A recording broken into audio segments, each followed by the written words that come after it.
Usaping pananampalataya. Ang pangangaral ng mga pastor sa Pilipinas. Ang tanong, katotohanan ba?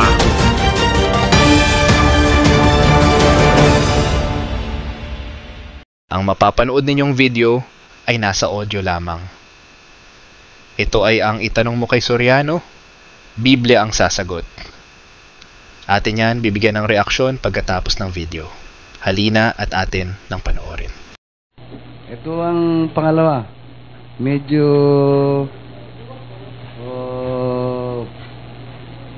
ito naman ay tungkol sa kaligtasan. Kung ang mga INC or Iglesia ni Cristo, dudugtugan ko na rin ho, ng Manalo, ay nagsasabing sila lamang ang maliligtas. Ganun ho kasi ang may doktrina silang ganun eh. Ano naman po ang stand ninyo dito naman po sa inyong samahan o pananampalataya, o kung kayo ho ba'y ganun din ho ang stand o nakatitiyak ho na ba kayo ng kaligtasan among all the members dito sa Iglesia ng Diyos kay Kristo Jesus? Yun hong mga iglesyang nagsasabing sila lang maliligtas. Iglesia ho na mga hilo yan. Ba't ko sinabing hilo? Nahilo sa dain ng perang nakolekta. Nahilot na lasing. Ngayon, ganito po, sa amin, naniniwala po kaming ang kaligtasan nakabatay sa Ebanghelyo. At ang Ebanghelyo ang nagsasabi kung ang isang tao ay maliligtas o hindi. Kasi ito po ang standard by which we will be judged.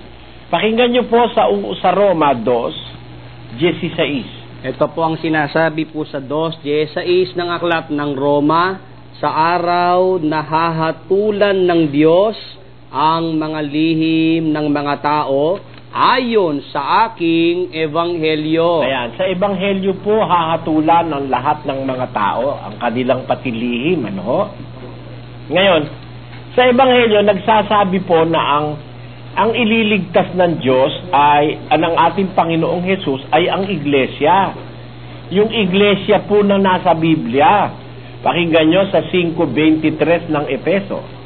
Sapagkat ang lalaki ay pangulo ng kanyang asawa, gaya naman ni Kristo na pangulo ng iglesia, na siya rin ang tagapagligtas ng katawan. Ayan, si Kristo po ang tagapagligtas ng katawan. Ang ililigtas po ni Kristo ay ang katawan. Alin po yung katawan na ililigtas ni Kristo? Pakinggan nyo sa Colosas din, 1:18. At siya ang ulo ng katawan sa makatwid bagay ng iglesia. Ayon. Ang ililigtas po ng Panginoong Hesus ay yung katawan, yung iglesia, kapatid. Ngayon, ang ating tanong ay aling iglesia yan? Yan po yung nasa Biblia. Hindi po tayong mga Pilipino yan. Para tayo maligtas, kailangan sumapi tayo dyan sa nasa Biblia. Pakinggan nyo sa Efeso 3:6. Ito po ang sinasabi po sa talata, na ang mga hentil ay mga tagapagmana at mga kasangkap ng katawan at mga may bahagi sa pangakong na kay Kristo Jesus sa pamamagitan ng Ebanghelyo. Ayon, sa pamamagitan po ng Ebanghelyo, tayong mga hentil, mga Pilipino po, mga hentil din tayo dahil ang hentil po yung wala labas sa Israel eh. Lahat ng hentil, ma-Hapon, ma-Amerikano, lahat ng mga lahi ngayon, mga hentil po yan. Ngayon, para tayo maging tagapagmana, kailangan masangkap tayo o masanib doon sa katawan na sinasabi ng Biblia sa pamamagitan ng Ebanghelyo. Yun po ang aming paniwala. Para tayo maligtas, sasangkap tayo o sasanib tayo doon sa nasa Biblia. Hindi ho tayo magtatayo ng atin at sasabihin natin tayo lang ang ligtas para kang hilo nun. Ang kaligtasan po, inio-offer ng Diyos sa lahat ng tao na makakaalam ng katwiran at sasapi. Ngayon, meron pong tao hindi nakaalam ng katwiran. Meron pong tao hindi narating ng Biblia. Gaya ng sabi nyo, sa Saudi Arabia, bawal man ang magdala ng Biblia noon. Meron ng mga taong Muslim na mula sa pagkabata hanggang mamatay hindi nakakilala ng aral ng Biblia, may pag-asa rin pong maligtas yun. Hahatulan sila ng Diyos sa pamamagitan ng kanilang konsyensya. Pakinggan nyo po sa Roma 2:11. Ito po ang sinasabi sa 2 at 11 po ng Roma. Sapagkat ang Diyos ay hindi nagtatangi ng mga tao, sapagkat ang lahat ng nangagkasala ng walang kautusan ay mga papahamak din naman ng walang kautusan.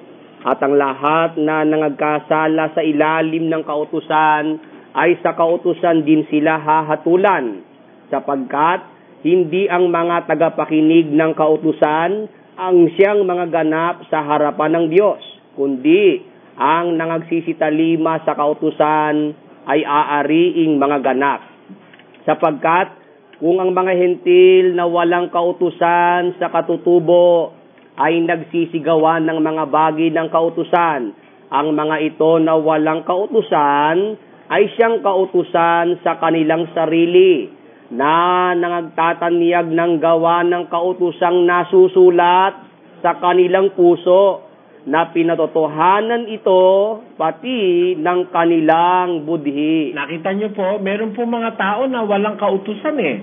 Halimbawa, yung mga nabuhay nung araw na mga native na Pilipino, yung ating mga aborigines, hindi manarat na ng kautusan yan, wala mang amalay sa ebanghelyo yan.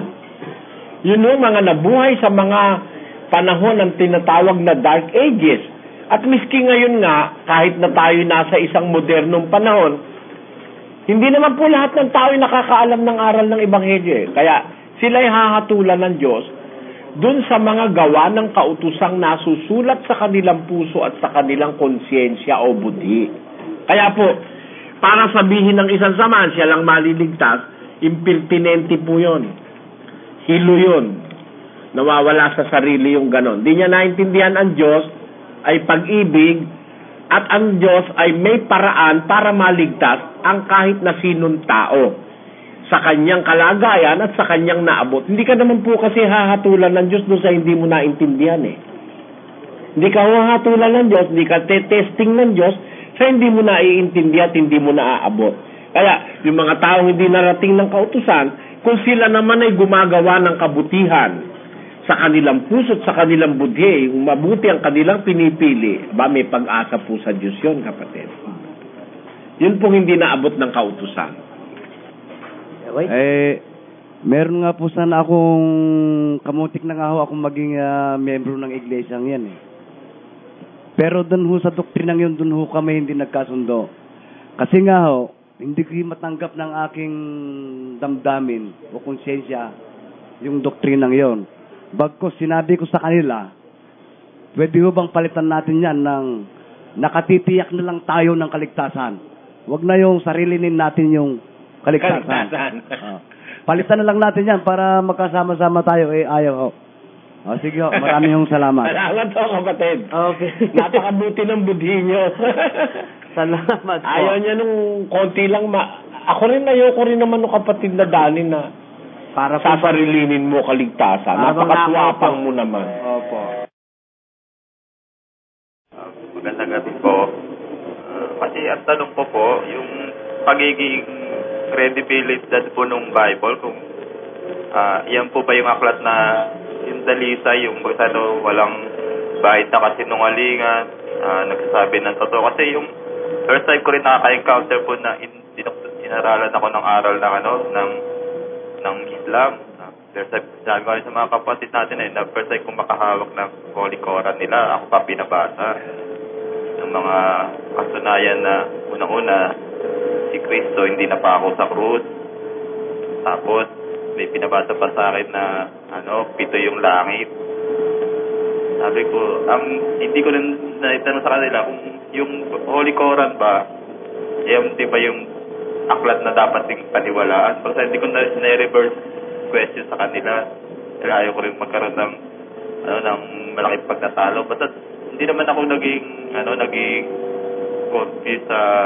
Matanong kita, kapatid, Opo. Sabi mo may pinabasa sila sa'yo sa Quran na si Kristo hindi napako sa krus? Opo. Nabasa mo ba sa Quran? Opo. Anong lugar sa Quran yun? Sabi nga po sa kanya, versikulo na nakita ng Holy Court, ako pa binabasa nila eh. Alam mo kapatid, hindi totoo yun na hindi napako si Kristo sa krus, napako nga siya eh. Kasi nakalagay po doon, yung nagkaroon daw po nung yung pagdasal niya sa Garden of Gethsemane, doon pa lang daw, kinuha na ng mga anghel, dinala na sa langit. Hindi totoo yun. Kaya nga walang nakasulat na gano'n. Alam mo kasi ganito, no? Kung hindi ka man maniniwala halimbawa sa Biblia pansamantala, dapat siguro maniwala ka naman sa actual na historyang nangyari. Kung titignan mo ang history of the Roman Empire, meron binabanggit doon sa history, kapirasong-kapiraso lang tungkol kay Kristo. Sa record of the Roman Empire, nakasulat, a certain Jesus Christ of Nazareth died in the cross during the reign of Pontius Pilate. Hindi ko lang matiyak yung eksaktong ganun salita, no? Pero merong portion sa Roman history na talagang naipapatay ng batas Romano, yung Roman Empire, si Kristo sa pamamagitan ni Poncio Pilato, kapatid. Kaya sa history man, nagbe-bear witness ang history that there was really a crucifixion that happened sa ating Panginoon Kristo. At yan throughout the history of the Roman Empire, kung babasahin mo, meron talagang mga ganyang pangyayari. Kasi ang capital punishment ng Roman Empire yung to be nailed to the cross Isa pa po, yung pati sinabi sa akin na yung dahil lang pinangawakan nila rin na yung anak ni panganay po lumalo, di ba, si Ismael, anak ni Father Abraham. Kaya itinuturing nila na mataas ang pagtingin nila doon, prophet, si Ismael. Kaya, di ba, doon po nanggaling din yung lahi nila, kay Ismael. Wala tayong direct link na makikita para patunayang yung mga Muslim ay galing sa lahi ni Ismael, kapatid. Walang direct link niyan if you are going to go back to history. Ito po sa opisina nila, tinuro sa akin yung Mecca. Ayun daw po yung lugar kung saan nanirahan si Ismael, yung mag-ina. Na, di ba, may Ramadan nga po silang ginaganap. Wala naman direct, walang tangible evidence that will prove na doon nga nangyari yung sinasabi nila na yun, kapatid. Alam mo kasi, ang Biblia, pag nagsalita, it is backed up by evidences Tinan mo magbibigay ako sa iyong halimbawa, no? Sa Biblia may sinasabi na ang ating Panginoon ay nakaharap ng mga Pariseo na nagtatanong na kung dapat silang bumuwis kay Cesar. Mabuti basahin natin, Brother Willie. Yan po'y nasa aklat po ng Mateo sa Kapitulo 22 at ang talata po ay 17. Patuloy. Sabihin mo nga sa amin, ano sa akala mo? Mapidbagang bumuwis kay Cesar o hindi? Tatapwat na pagkikilala ni Jesus ang kanilang kasamaan at sinabi sa kanila, bakit ninyo ako tinutukso, kayong mga mapagpaimbabaw? Ipakita ninyo sa akin ang salaping pangbuwis. At dinala nila sa kanya ang isang denaryo. At sinabi niya sa kanila, kanino ang larawang ito at ang nasusulat? Sinabi nila sa kanya, kay Cesar. Nang magkagayoy, sinabi niya sa kanila, kaya't ibigay ninyo kay Cesar ang sa kay Cesar at sa Diyos ang sa Diyos. Yan ay isang pangyayaring nakasulat sa Biblia, kapatid, Kung susundin mo yan at kung iisipin mo yan, makikita mo talagang merong ganyang pangyayari kasi kamakailan itong ating, during the 20th century, nakahukay sila ng denaryo, no? At ang nakalagay ay retrato ni Cesar. Alam mo yung Cesar, sa buhay ng Panginoong Hesus dito sa lupa, dalawa ang Cesar na nabuhay noon. sa panahon ni Kristo, nung bago siyang panganak at saka nung siya ay inuusig na ng gobyerno Romano, no? Alam mo, yan ay si Cesar Tiberius at saka si Cesar Augustus. Nakahukay na ang mga archaeologists nitong 20th century ng mga coins na dinar na ang nakalagay na retrato si Cesar Tiberius at si Cesar Augustus. Ewan ko kung meron sila dyan sa computer, kapatid namin, ano? Dapat mailagay yun dyan nagpapatunay that there is a physical evidence as to the authenticity of the content of the Bible. Ganyan ang Biblia. Kung ikukumpara mo sa Quran, wala namang ganun sa Quran kapatid. Marami po silang pinangawakan din mga aklat Meron pa yung tatawag na Torah ba yun? Hindi. Kung puro aklat lang, wala namang physical evidence. How can you prove that that is true? Kagaya sa Biblia, no? Sa Biblia, mayroong sinasabing naging hari ng Babylonia, kapatid na... Babylonia nga ba yun, Brother Willie? Assyria po, Brother Eli. Ng Assyria. Opo. Naging bahari ng Assyria na ang pangalan ay si Haring Sargon. No? Opo. Ngayon, kung titignan mo yung history ng Assyrian Empire, walang nakasulat na Haring Sargon Kaya for some time, ang mga archaeologists at mga historian, tinututulan nila yung nakasulat sa Biblia na merong naging Haring Sargon sa Assyria dahil walang nakalagay sa kasaysayan ng Assyria na Haring Sargon. Pero kamakailan nakahukay sila ng isang clay tablet na may kaukit na ang pangalan ni Haring Sargon ng Assyria. This is a tangible evidence, na nung kanilang ipasuri, it dates back to the time of the Assyrian Empire na sinasabi ng Biblia, proving that the Bible is truer and surer than the history of the Assyrian Empire itself. Ay ano pa ngayon ang hindi mo pa ba mapaniniwalaan? That the Bible is backed up by evidences, by physical evidences and scientific evidences na nagpapatunay that what is written in the Bible did really happen. These are not fruit of imaginations or speculations of man. This transpired during the proper time that the Bible is telling this truth. Kaya masasabi natin, comparatively speaking, mas kapanipaniwala ang Biblia kaysa sa Quran dahil ang Biblia merong backup ng siyensya at may backup ng arkeolohiya at ng iba't ibang mga pangyayaring naganap sa mundo, kapatid. Pero isa pa po. Sige po. Kasi mapagsuri po ako Dahil nung panahon na lumabas din po ako sa Bible, napasok din sa mga kulto. Ang tanong ko po yung sa Apocalypse, di ba yung vision po yun ng Panginoon kay Apostle John? Ito na po ba yung panahon natin na yon? Alin po? Yung mga vision na pinakita ng Panginoon kay John. Iba-iba po yung vision na yon. Yun po ay tatlong bagay. Past, present, and future. Pakinggan nyo sa Apocalypse kung ano yung binubuo ng vision. Yan po'y nasa 1:19, 1:19 po ng Revelation or Apocalypse. Isulat mo nga ang mga bagay na nakita mo. Yan ay past, nakita, no? At ang mga bagay ngayon. Yan ang present. Ano pa? At ang mga bagay na mangyayari sa darating. Therefore, the book of Revelation contains three events that had happened, which is happening during the time of John and which will happen after the time of John. Yung tungkol po doon sa pagtatatak, yung literal po ba yun? Yung sabing Antichrist? Alin po ron? Yung pagtatatak ng ng numerong 666? Ano po yun? Hindi po literal na 666 yun, kapatid.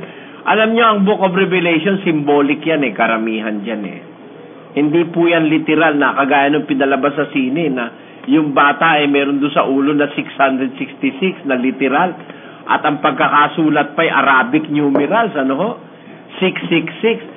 Dapat maintindihan, ang isulat yung Apocalypse, ang ginagamit ng tao ron yung Roman numeral sa panahon na yon dahil nakakapamayani nun yung Roman Empire.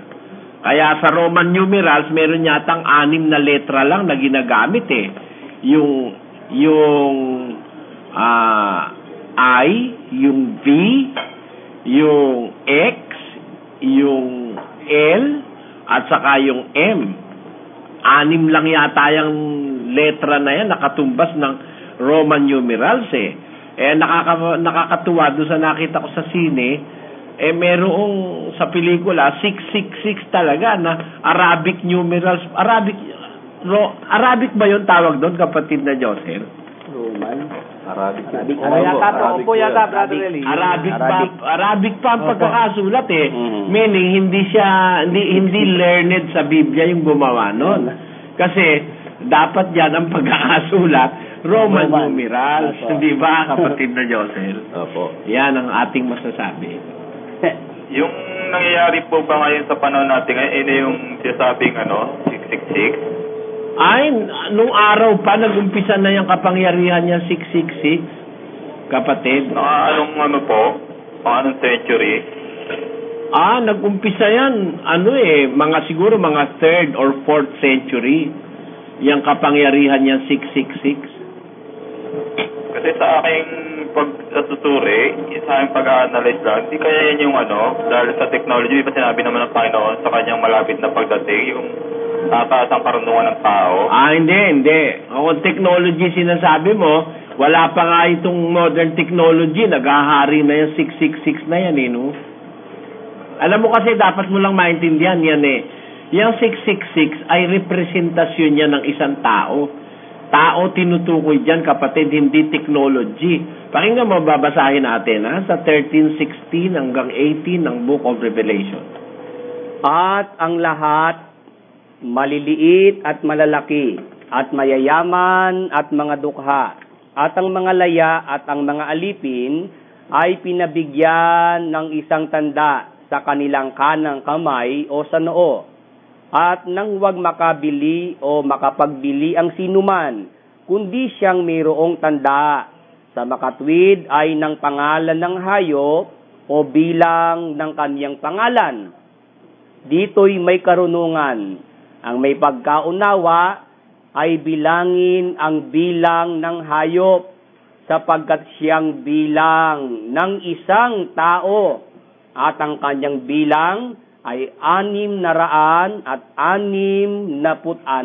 Ayon, ang bilang ng hayop, yun siyang bilang ng isang tao.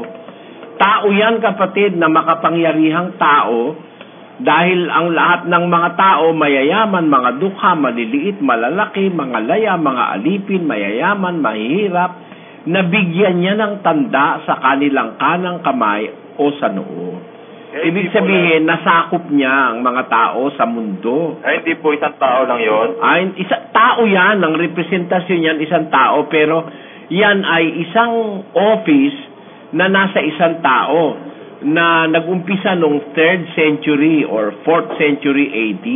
Yan, doon nag-umpisa yan. Ano po, ilalagay po sa bawat isa po yon sa mga huling panahon? Hindi, mula nung umpisa yan, naglalagay na sila ng tanda. Ang kahulugan kasi nung tanda sa kanang kamay at sa noo, ibig sabihin nung noo, yun ang way of thinking Yun naman kanang kamay, yun naman ang way of doing things.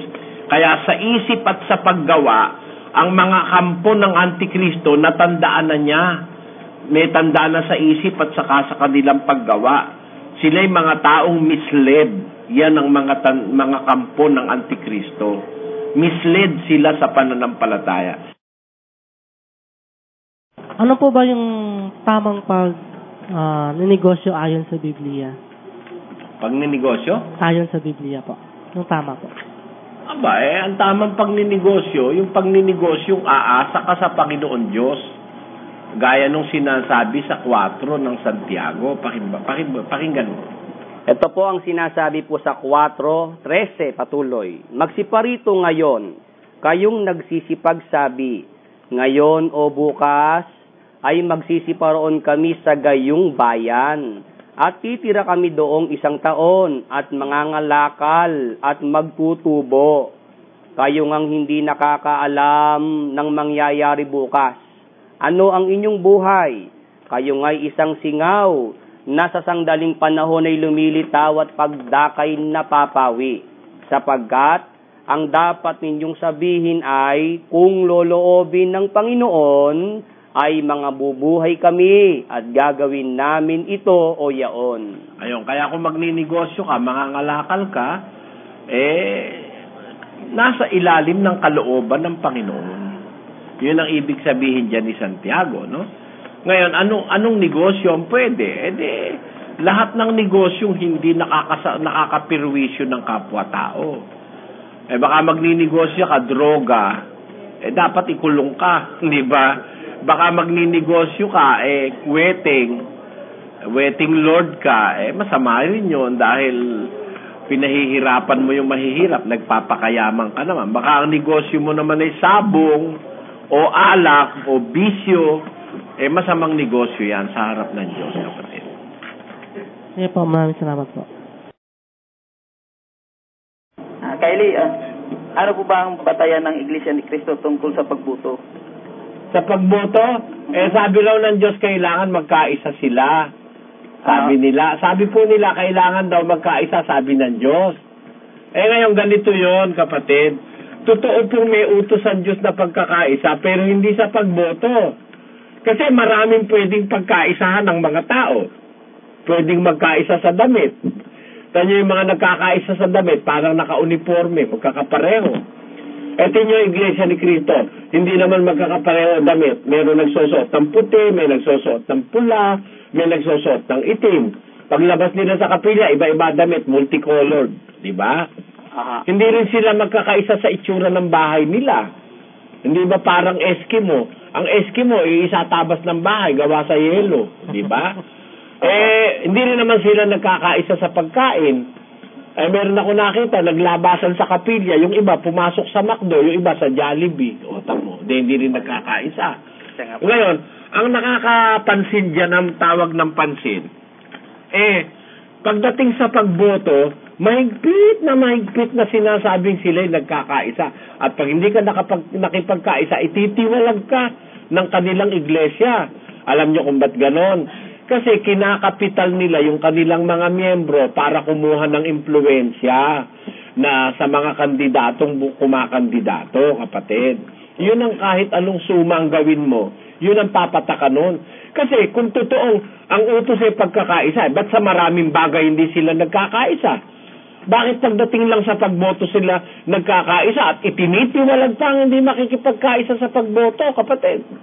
Alam niyo sa Biblia, kung meron mang utos na pagkakaisa, ang pagkakaisang inutos ay alin ang pagkakaisahan? Pakinggan niyo sa Filipos 1:27. Lagay natin sa screen.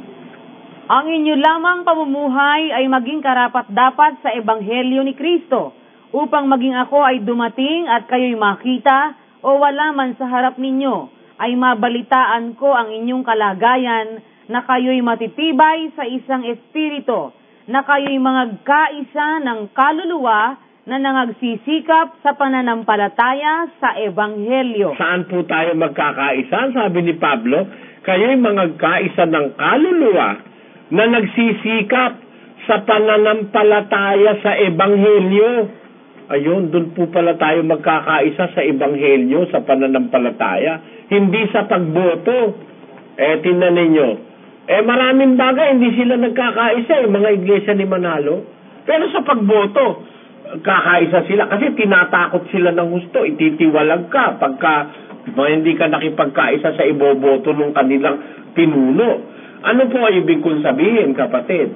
Naliligaw sila riyan dahil ang tunay na dapat pagkaisahan yung pananampalataya sa Ebanghelyo. Halimbawa, sinasabi ng Ebanghelyo, iibigin natin ang ating kaaway, papainumin natin pag nauuhaw, papakainin pag nagugutom. Yun ang sabi ng Ebanghelyo. O bakit sila? Hindi nila ginagawa yung ibigin nila ang kanilang kaaway. Diba? Yung pulis na sa harap ng kapilya nila, binugbog nila, nagkulay talong Diba? Ang umihi pa po sa pader, binugbog. Ayan. Tanyo, buti nyo, alam nyo pala yan ba't ang dapat pagkaisahan ng Ebanghelyo? Pagdating sa Ebanghelyo, hindi sila nagkakaisa. Nagkakaisa silang mambugbog kung minsan. Naibida po kasi sa akin ng kasama ko driver na Ay, ako sa akin hindi bida. Ako, nakita ko talaga ng mata ko, kapatid. Ha? Ako nga, nabugbog din. Nagkaisa yung 5 diakono sa Guaguan, pagtulong-tulungan ako, abangan doon at binugbog ako. Sa linggo ako sa ospital. Nung sinalakay po kayo doon? Ha? Nung sinalakay po kayo sa Pampanga? Hindi po, pera yun. Pera po yun? Bago pa yun, 1970 pa yun nung ako'y bugbugin Na-ospital ako sa Guagua Sa linggo ako naka-ospital nung bugbugin ako niyang mga yan Ngayon, ano ibig kong sabihin, kapatid? Ganito yon. Ang tunay na pagkakaisa yung aral.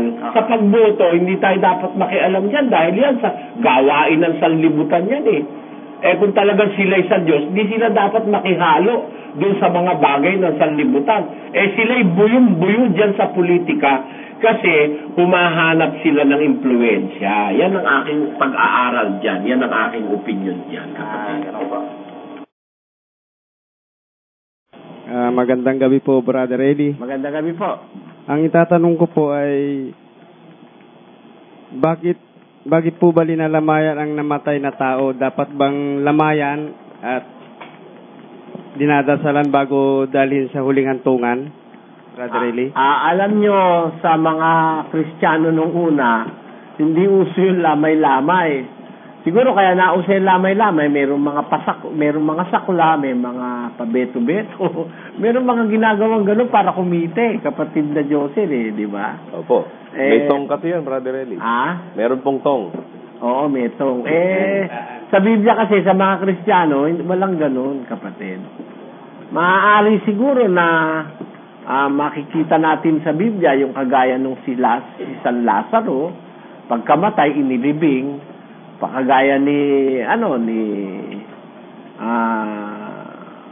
yung asawa ni Abraham, kapatid na Josel, si Sarah. Pero wala kang makikitang ganung kaugalian na patatagalin tapos paghahanap buhayan pa. Walang ganun sa mga Kristiyano noong una, kapatid. Ang kalawa pong katanungan Pero ko. hindi naman kami tutol na halimbawa, may iniintay na isang kamag-anak, wag munang ilibing. At samantalang di naman nililibing, binabantayan doon ng mga iba para merong sumaludar sa bisita. Pero kung babantayan mo yung patay, kahit di mo bantayan, hindi mo lalayas yun doon. Di ba? Hindi makakaalis. Hindi mo makakaalis yun. Sige po, ano pa yung pangalawa? Ang pangalawa po, ang isa ko pang katanungan ay ang mga pumanaw na namatay na mahal natin sa buhay may pag-asa pa bang ligtas ang kaluluwa nila po sa langit po ba sa gloria ganun? Ang tao, kapatid, pagka namatay na, nasa kamay na ng Diyos ang paghatol doon. Wala na tayong magagawa ron kung ano man ang gusto nating gawin. Hindi na natin siya maisasalba o hindi rin naman natin siya maaaring maipahamak. Kung ano yung katwirang ginawa niya, sa kanya na yun. Kung ano naman yung kasamaan na ginawa niya, sa kanya na rin yun. Pakinggan mo hindi natin maaalis yun at di rin naman natin madadagdagan yung kanyang katwiran. Pakinggan nyo sa Ezekiel 18:20. Ang kaluluwa na nagkakasala, mamamatay. Ang anak ay hindi magdadanas ng kasamaan ng ama, o magdadanas man ang ama ng kasamaan ng anak. Ang katuwiran ng matuwid ay sa kanya, at ang kasamaan ng masama ay sa kanya. Ayun, sabi ng Biblia, ang katuwiran ng matuwid sa kanya. Ang kasamaan ng masama ay sa kanya rin. Yan po ang sinasabi ng Biblia, kapatid. Kaya hindi mo po pwede na madagdagan yung katwiran niya o mabawasan man. At yung kasamaan naman niya, hindi mo naman pwedeng alisin. Nasa kanya yun. Yun ay pagsusulit niya yun sa Diyos pagdating ng paghuhukom, kapatid. Ang itatanong ko lang po, bakit po ba ang pagsisinungaling? Bawal po ba ang pagsisinungaling? Kasi po bakit hindi po nawawala sa tao ang pagsisinungaling? Alam mo kasi, ang tao kasi ay maraming sirkumstansya para ang tao ay makapagsinungaling. There are circumstances behind every pronouncement of lies na ginagawa ng tao. Halimbawa, meron ng bata bata pa lang, minsan magtataka ka, nagsisinungaling na Halimbawa, merong nabasag yung baso, naglalaro yung mga bata, no? Nabasag yung baso. Kung mo alam nila, walang nakakita, nung iniimbestiga ko, sino nakabasag niyan? Ay, hindi po ako. Ay, hindi po ako. Sabi nung isa, hindi po ako. Nung makitang galit ako, ayun, umamin yung isang bata. Ibig lang sabihin, para ba kasing may takot ang tao kuminsan na magsabi ng totoo? Meron takot tayong magsabi ng totoo. Actually, yun ang mission ng programang ito na alisin yung takot sa tao sa pagsasabi ng totoo at pagharap sa totoo. Kasi unless na ikaw ay matuto sa katotohanan, hindi mo maiiwan ng kasinungalingan kapatid. At sinasabi naman ng Biblia, bawat tao talaga nakakapagsinungaling. Meron kasi tayong instinct na kasama sa ating pagkatao dahil dun sa ginawa ni Eva at ni Adan, hindi nananatili ang tao sa katotohanan palagi. Minsan lumilisya siya sa katotohanan, nakakapagsinungaling siya. Ngayon, yan ay udyok ng demonyo yan. The father of lies is Satan. Sinasabi yan sa 8:44 ng Juan. Pakinggan mo. Kayo'y sa inyong amang dyablo, at ang mga nais ng inyong ama ang ibig ninyong gawin. Siya'y isang mamamatay tao buhat pa ng una at hindi nananatili sa katotohanan, sapagkat walang katotohanan sa kanya. Pagka nagsasalita siya ng kasinungalingan, ay nagsasalita siya ng saganang kanya, sapagkat siya isang sinungaling at ama nito. Ayan, ang ama ng kasinungalingan ng demonyo Kasi sa Diyos walang kasinungalingan kapatid. Hindi sa Diyos nag-ugat yung kasinungalingan. Kaya ang kinalulungkot ko, nasa Biblia, sinasabi, bawat tao sinungaling. Nasa Roma 3, versikulo 4. Huwag nawang mangyari. Oo, bagkus pa nga, ang Diyos ay tapat. Datapwat ang bawat tao ay sinungaling. Gaya ng nasusulat. Ayan, yan nakasulat sa kasulatan, sa obserbasyon ng Diyos, bawat tao sinungaling. Kaya wala tayong escape, di natin matatalikuran yan, na yan deklarasyon ng Diyos sa pag-assess niya sa mga tao. Kahit nga yung taong banal na nagbabanal, nakakapagsinungaling pa rin kuminsan, dahil naman by force of circumstances. Halimbawa, bibigyan kita ng isang pag-aaral, Si San Pablo, pinubugbog, pinaparusahan. Sabi niya, matuwid ba sa inyong paluin ng isang taong Romano? Sabi niya. Sabi nung bumubugbog sa kanya, natakot. Aba, binili ko ng mahal ang pagkamamamayang ito. Yung being Roman citizen, Binili nung nung nagpaparusa sa kanya. Si St. Paul, sabi niya, ako'y katutubong Romano, sabi niya. Atin na mabasahin natin. Dito po sa Roma, sa 22:28. At sumagot ang Pangulong Kapitan, binili ko ng totoong mahal ang Bago yan, Sis bago yan. 25. At nang siya'y kanilang maggapos na ng mga panaling katad, ay sinabi ni Pablo sa senturyong nakatayo sa malapit, matuwid baga sa iyo na hampasin ang isang taong taga-Roma na hindi pa nahahatulan? At nang ito'y marinig ng senturyon, ay naparoon siya sa Pangulong Kapitan at sa kanya ipinagbigay alam na sinasabi, ano baga ang gagawin mo? Sapagkat ang taong ito ay taga-Roma. At lumapit ang Pangulong Kapitan at sinabi sa kanya, sabihin mo sa akin, ikaw bagay taga-Roma? At sinabi niya, oo. At sumagot ang Pangulong Kapitan, binili ko ng totoong mahal ang pagkamamamayang ito. At sinabi ni Pablo, ngunit ako'y katutubong taga-Roma. Sabi niya, katutubo siyang taga-Roma. Pero hindi siya katutubong taga-Roma, kapatid. Sa punto na yan, hindi totoo yang siya'y katutubong taga-Roma. Ang sabi niya dito sa 22:4 ng gawa, pakinggan mo, puntahan lang natin sandali. Ako'y Hudyo na ipinanganak sa Tarso ng Cilicia. Datapwat pinapag-aral sa bayang ito sa paanan ni Gamaliel. Ayan, ako ang wika'y Hudyo na pinanganak sa Tarso ng Cilicia. 22:3 pala yan ang gawa. Apo. Ngayon, ano ibig ko sabihin?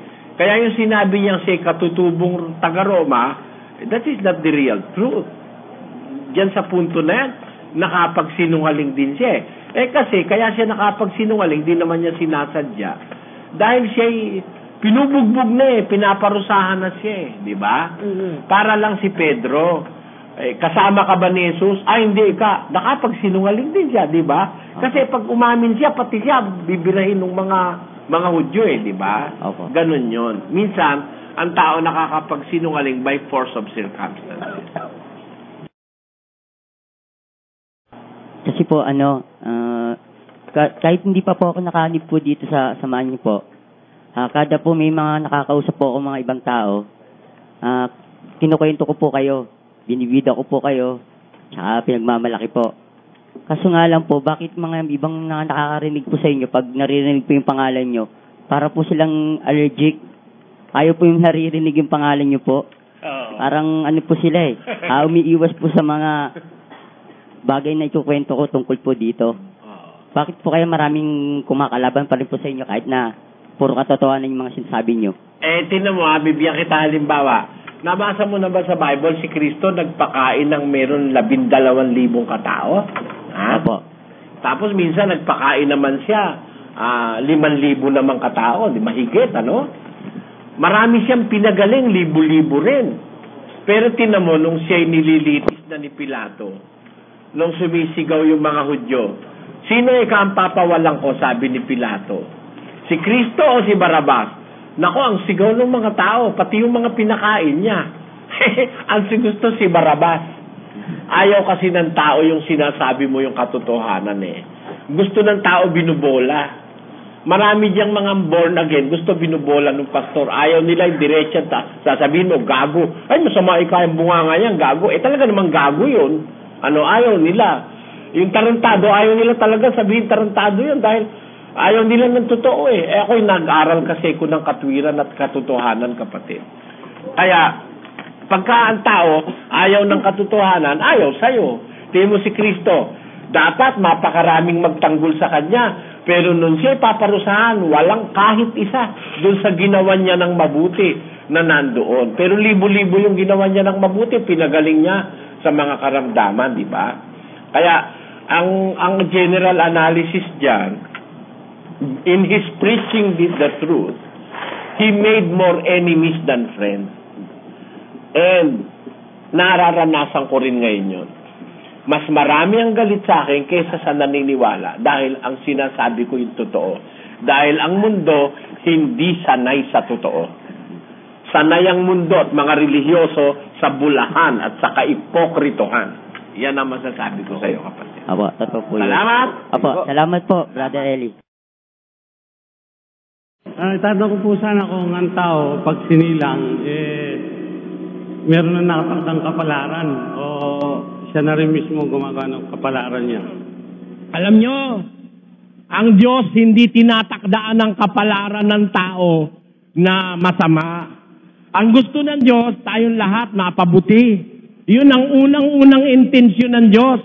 Pakinggan nyo sa 2:10 ng Efeso. Sapagkat tayo'y kaniyang gawa na nilalang kay Kristo Jesus para sa mabubuting gawa. Wala pong inihanda ang Diyos sa atin na kasamaan. Lahat ng gusto ng Diyos mangyari sa atin mabuti. Pero ba't meron pong napapasama? Kasi binigyan po tayo ng Diyos ng free will. We were given our free will. That's why we sometimes have the option or we have the choice between good and evil. It must not be the case if we are going to follow God. Hindi dapat mangyari yun na magkaroon tayo ng masama sa buhay. Kaya lang, kuminsan mas ginugusto ng tao yung masama kaysa sa mabuti. Pakinggan nyo po, binigyan kasi tayo ng kapangyarihang pumili para sa atin Hindi tayo pinipilit ng Diyos 16:9 ng Kawikaan. Pakinggan nyo sa Tagalog, pakibasa. Ang puso ng tao ay kumakataha ng kanyang lakad, ngunit ang Panginoon ang nagtutuwid ng kanyang mga hakbang. Kita nyo, The heart of a man plans his ways or deviseth his ways. Yung tao, yung puso mo, ang gumagawa ng daan mo eh. Kaya yung kasabihan nila that you are the master of your faith and you are the captain of your soul, totoo yun sa tao. Pero kung tayo susunod sa Diyos, ang Diyos ang magtutuwid sa ating hakbang at walang mangyayaring masama sa hinaharap ng ating kapalaran kung susunod tayo sa Diyos. Kaya lang may napapasama, sinusunod niyan ng tao yung kanyang gusto, labag sa gusto ng Diyos. Pakinggan nyo, sa 21:2 ng Kawikaan, ganito nakasulat. Bawat lakad ng tao ay matuwid sa kanyang sariling mga mata. Ngunit tinitimbang ng Panginoon ang mga puso. Bawat lakad ng tao, every way of a man is right in his own eyes. Akala ng tao, lahat ng gawin niya tama eh. Hindi na siya kumukonsulta sa Diyos. Pero may mga ginagawa tayo mali. Pakinggan nyo sa unang Korinto 6:12. Basa. Dali. Ang lahat ng mga bagay sa akin ay matuwid. Ngunit hindi ang lahat ay nararapat. Ang lahat ng mga bagay sa akin ay matuwid.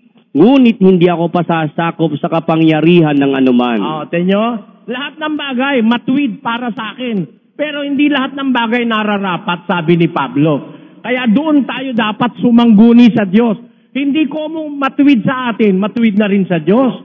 Meron mong matuwid sa atin, masama sa Diyos eh. Di ba?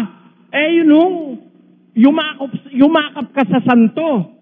Ilawan mo yung santo, lagyan mo ng kandila, lagyan mo ng bulaklak, nagkakagastos ka, pinagpoprosesyon mo, pinagpepiesta mo. Maganda yun sa tao, para kang relihiyoso. Sa Diyos, bawal po yun eh. Kasuklam-suklam. Makasumami king ginu, ing sasamba ka, kakaul ka, mga di ka, manalangin ka, karinggewa, daring gamat, daring tao. Nga nakitang 115:4 nindalit. Bawal po ng Biblia yan. Kaya meron tayong ginagawa kung minsan masama. Kaya kung napasama tayo, tayo may gawa. Kung susunod lang tayo sa Diyos, wala pong masamang kapalarang mararatingan sino man. Wala pong gusto ang Diyos na mapahamak. Ang tao ang gumagawa ng sarili niyang kapahamakan. Yan po ang sagot dyan, kapatid. Ang ibig lang po sabihin, aliwa po kayo, isa pong mangangaral ng Panginoon, tinakda po kaya kayong mangangaral? Iba po ang mangangaral. Ang mangangaral sa tiyan pa lang ng nanay niya, tinatawag na ng Diyos yun. Pakinggan nyo, sa Galacia 1:13. Yun naman pala ibig nilang sabihin eh. Iba po ang kaso ng mangangaral kaysa sa kaso ng ordinaryong mga tao. Pagka mangangaral, you are chosen in the womb of your mother. Sabi po ng Biblia yan. Pakinggan nyo sa Galacia 1:13. O 15 na, kapatid na Los. Ngunit nang magalingin ng Diyos na siyang sa akin ay nagbukod, buhat pa sa tiyan ng aking ina, at ako'y tawagin sa pamamagitan ng kanyang biyaya. Ayon, makikita mo naman po yun eh. Meron pong mga ginawang mangangaral ang Diyos nung una, nagsabi sila, sa tiyan pa lang ng nanay, tinawag na sila ng Diyos. Talagang dun pupunta ang kapalaran mo. Ang mangangaral po, ayaw mo, sa gusto mo, pag gagawin ka ng Diyos mangangaral, mararamdaman mo yon. At ang sabi ni Pablo, sa tiyan pa lang, from my mother's womb, ang sabi niya, I was chosen. Sabi ni St. Paul.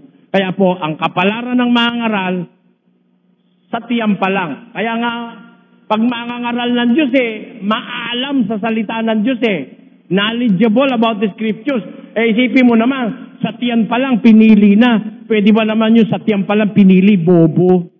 Bobo sa Biblia. Yung talagang mangangaral na Diyos ang pumili, mahahalata mo yon. Hindi bobo yon. Biro mo, sa tiyan pa lang nag-umpisa na. Yan po ang dapat nyo maintindihan.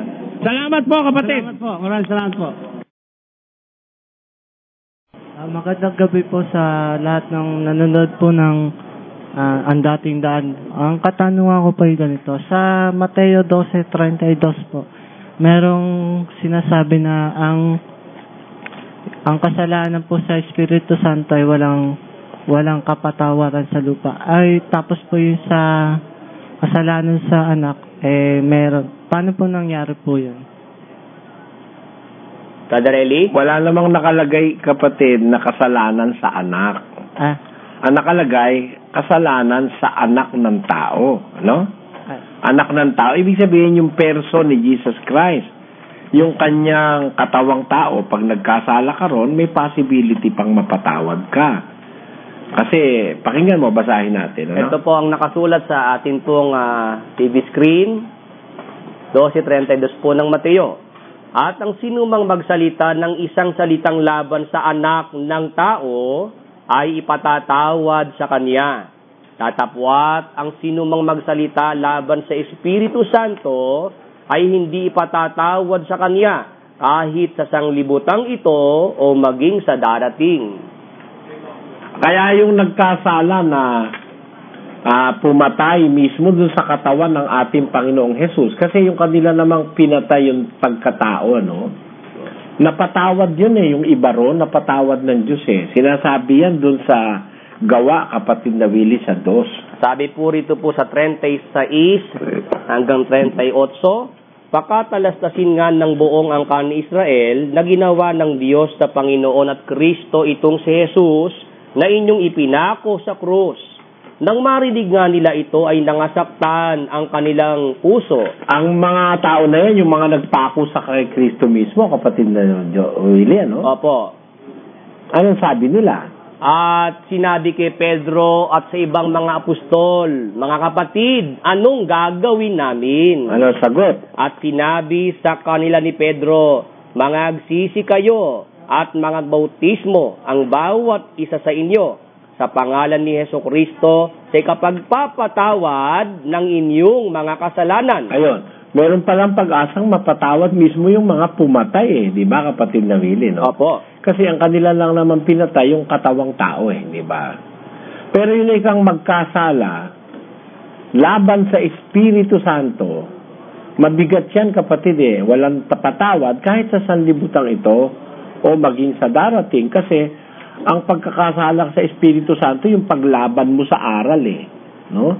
Yung aral kasi Espiritu yun Pag nilalabanan mo yung aral ng Diyos, wala kang pag-asang maging dapat. Yung mga lumaban kay Kristo doon sa kanyang person, yung nagpako sa kanya, nakakita ng pagkakataon ng pagpapatawad ng Diyos. Pero yung lumalaban sa aral, ayaw tumanggap ng aral, nagkakasala yun laban sa Espiritu Santo, kapatid. Walang patawad yun. Yan lang po, salamat. Salamat. Magandang gabi po, Brother Eli. Magandang gabi. Ito po yung ito po ang pananampalataya na pumipigil sa mga born again. Nagkakasala raw po at hindi pinapahayagan ng Espiritu Santo ang mananampalataya na ang Diyos Ama, ang Anak at Espiritu Santo ay hindi si Jesus. Dahil sabi po ni Jesus bago umakyat sa langit, hintayin daw po ang kaloob ng Espiritu pagkatapos ng bautismo. Kaya nang magbautismo sa gawa ng mga apostol, sa pangalan na ni Jesus, hindi na ng Ama, Anak at Espiritu Santo.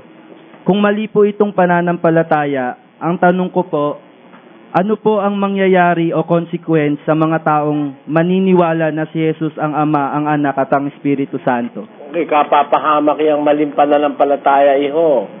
Pakinggan mo sa ikalawang Pedro 2:1, pakinggan mo ang sulat. Ito po ang sinasabi. Ngunit may nagsilitaw din naman sa bayan na mga bulaang propeta.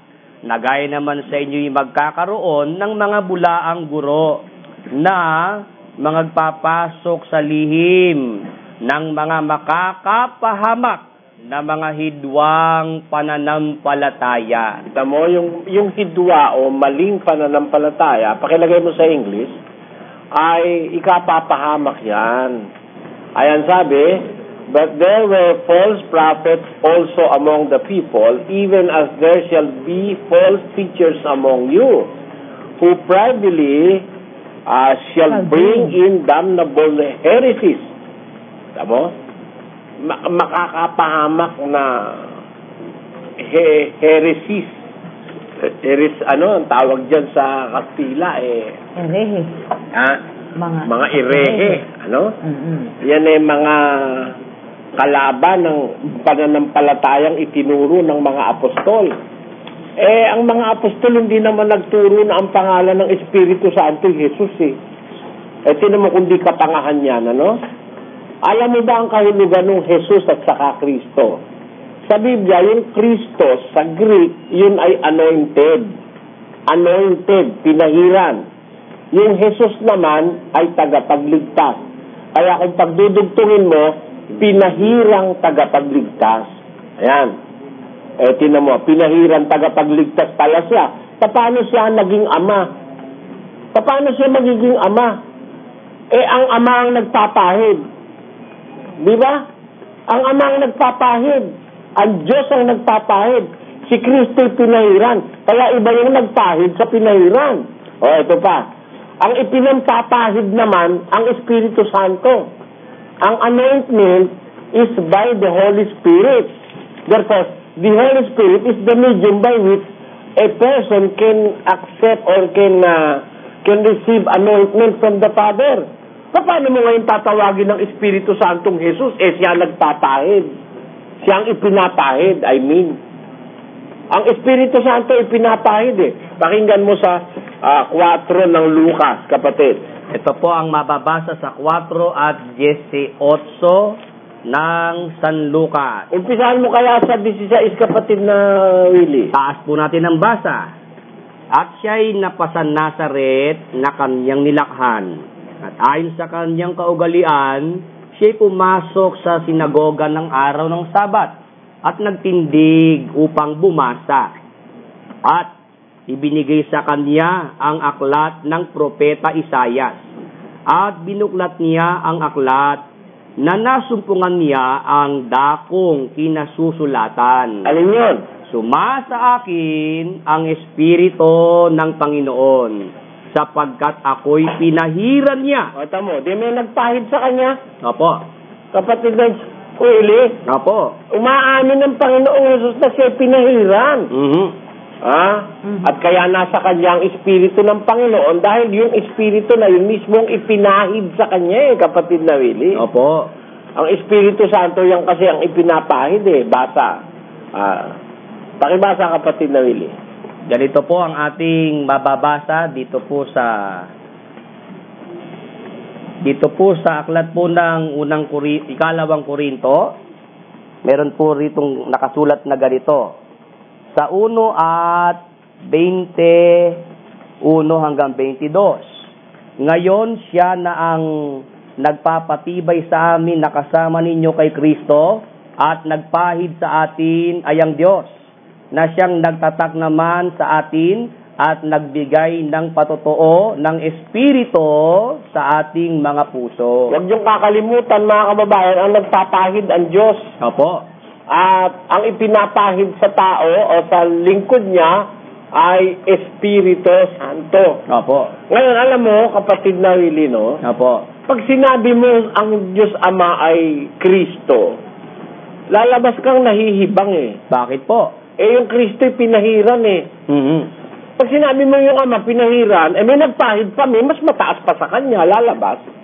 Opo, diba? opo. Kaya maliwanag na yan maling aral, kapatid na nagtatanong, Unang-una, yung Espiritu Santo, hindi rin pwede siya ang Kristo. Dahil siya nga ang ipinapahid Sa pamamagitan niya, napapahiran ang isang anointed na tao. Kaya, yan malaking pagkakamalit, pagkakaligaw na tawagin mo ang Ama na Kristo, Jesus. Dahil yung Kristo Jesus, pinahirang tagapagligtas. Pag sinabing pinahiran, may nagpahid. At ang nagpahid, mas mataas, kapatid, dun sa pinahiran. Yun nga ang Ama, ang pinahiran si Kristo. Pag ginamit mo kay Kristo pag ginamit mo sa Ama yung salitang Kristo, lalabas, may mataas pa sa Diyos. May nagpahid pa sa Kanya. Malaking kahangalan yon, kapatid.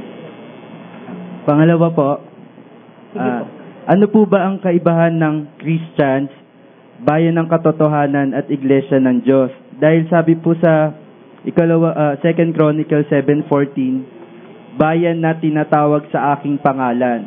Christians raw po ang tawag sa panahon ngayon. At sabi sa aklat ni Juan, sabi ni Kristo, ako ang daan, ang katotohanan at ang buhay. Hindi ko masyadong nakuha yung tanong mo, kapatid. Kasi po parang gano'n na rin po kagaya ng tanong ko kanina na yung bayang tinatawag sa pangalan niya Christians daw po. So parang sinasabi na ang Diyos at saka si Kristo ay isa rin. Pagka ang bayan tinatawag sa pangalan ng Diyos, Christian. Okay. Bakit yung bayang Israel hindi Christian? Yung bayan ng Israel, bayan ng Diyos yun eh. Pakinggan mo sa isang talata ng Deuteronomio 7:6 hanggang 7. Ito po ang mababasa sa talata. Sapagkat ikaw ay isang banal na bayan sa Panginoon mong Diyos.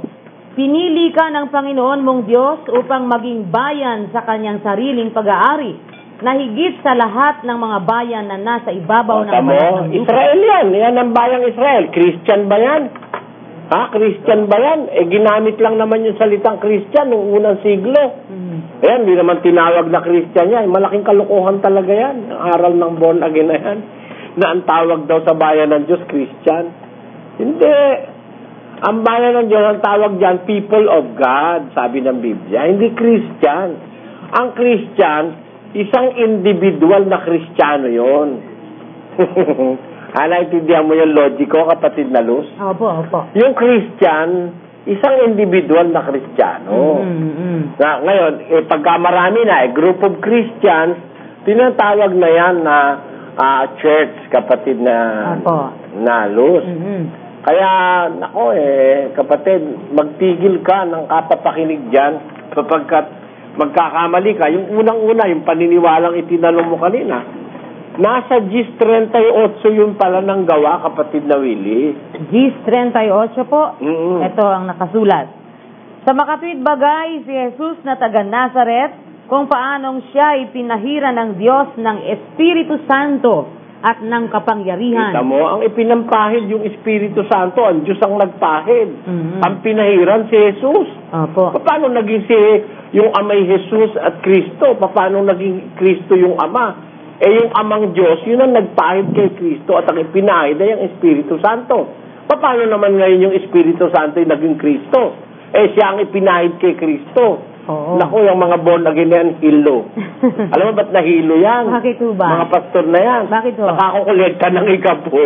Ang dami kasi Nahilo na.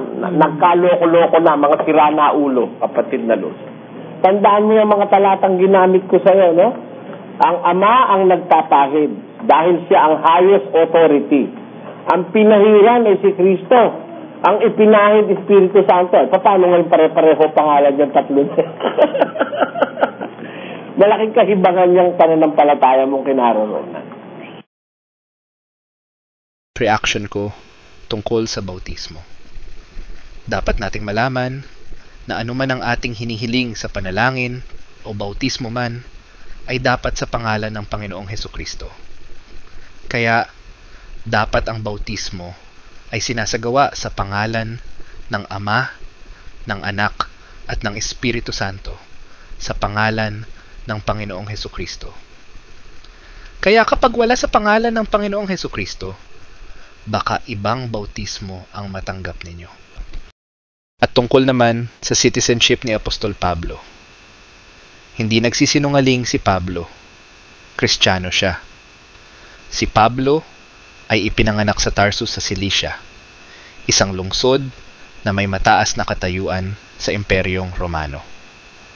Ang mga taga-Tarsus ay kilalang may mga pribilehiyo at tila ang ama ni Pablo ay nagtamasa ng pagkamamamayan ng Roma, kaya naipasa ito sa anak. Si Pablo ay Hudyo sa lahi ni Benjamin. Ngunit, Roman citizen siya sa batas. By birth, hindi binili. Ang bibigyan natin ng reaksyon yung nasusulat sa Roma Kapitulo 2. Ang hentil noon ay isang klase lamang, mga walang kautusan. Pero may nakikipamahay na mga hentil sa mga Hudyo na kailangan nilang sumunod sa mga kautusan ng mga Hudyo dahil nakikipamahay sila sa kanila. Meron na rin Kristiyanong mga hentil na sumampalataya, kaya nilagyan ng kautusan sa kanilang puso. Ang katutubong hentil ay walang kautusan at mga walang Diyos. Pero iba yung mga hentil na nilagyan ng kautusan sa kanilang puso. Na ito ang tipang gagawin ko sa kanila pagkatapos ng mga araw na yaon, sabi ng Panginoon. Ilalagay ko ang aking mga kautusan sa kanilang puso at isusulat ko rin naman sa kanilang pag-iisip.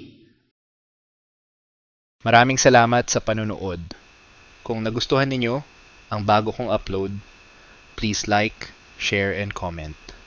At kung hindi ka pa nagsasubscribe, ay mag-subscribe ka na upang lagi kang ma-notify ng YouTube sa mga bago kong upload.